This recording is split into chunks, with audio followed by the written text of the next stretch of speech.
രാവിലത്തെ ബ്രേക്ക്ഫാസ്റ്റ് എല്ലാം കഴിഞ്ഞ് അച്ഛനും മക്കളും കൂടെ മുടി വെട്ടിക്കാൻ പോവാം. ദേവുട്ടിന് നാളെ സ്കൂൾ തുറക്കുകയാണ്. ദീപാവലിയുടെ 10 ദിവസം വെക്കേഷൻ കഴിഞ്ഞിട്ടുള്ള സ്കൂൾ തുറപ്പാണ്. നാളെ എന്തായാലും മടി കാണും. സോ മുടി വെട്ടിച്ചിട്ടേ സ്കൂളിൽ കയറാൻ പറ്റത്തുള്ളൂ. കാരണം സ്കൂളിലെ റൂൾസ് ആൻഡ് റെഗുലേഷൻസ് ഈ കാര്യത്തിൽ ഭയങ്കര സ്ട്രിക്റ്റാണ്. അതിപ്പോൾ എല്ലാ സ്കൂളുകളിലും അങ്ങനെ തന്നെ ആയിരിക്കും. പിന്നെ വെറുതെ എന്തിനാണ് ഞാൻ എന്നെ തന്നെ കേൾപ്പിക്കുന്നത്, ടീച്ചറിൻ്റെ മോനാ വന്ന വരവ് കണ്ടോ എന്ന് പറയിപ്പിക്കുന്നതിനെക്കാട്ടി നല്ലത് മുടി വെട്ടിക്കൊണ്ട് പോകുന്നതല്ലേ.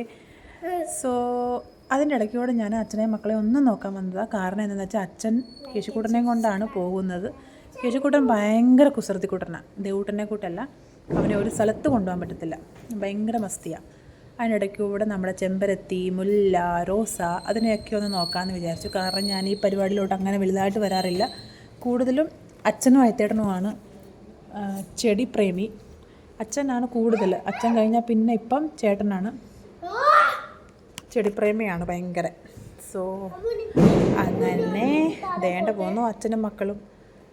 അപ്പോൾ അവർ പോകുന്നത് കണ്ടുകൊണ്ട് നിന്നു. അത് കഴിഞ്ഞപ്പോൾ അടുക്കളയിലോട്ടൊന്ന് കയറാമെന്ന് വിചാരിച്ചു. കാരണം ഒരുപാട് രാവിലത്തെ പാത്രങ്ങളും അത്രയും രാവിലെ മീൻ മേടിച്ചുകൊണ്ട് വന്ന് അതും അവിടെ ഇരിപ്പുണ്ട്. ഇതിപ്പോൾ ഇതെല്ലാം വെക്കണം.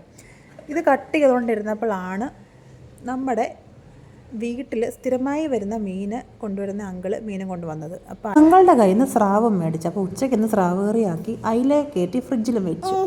വീഡിയോ ഇഷ്ടപ്പെട്ടെങ്കിൽ ലൈക്ക് ആൻഡ് സബ്സ്ക്രൈബ്.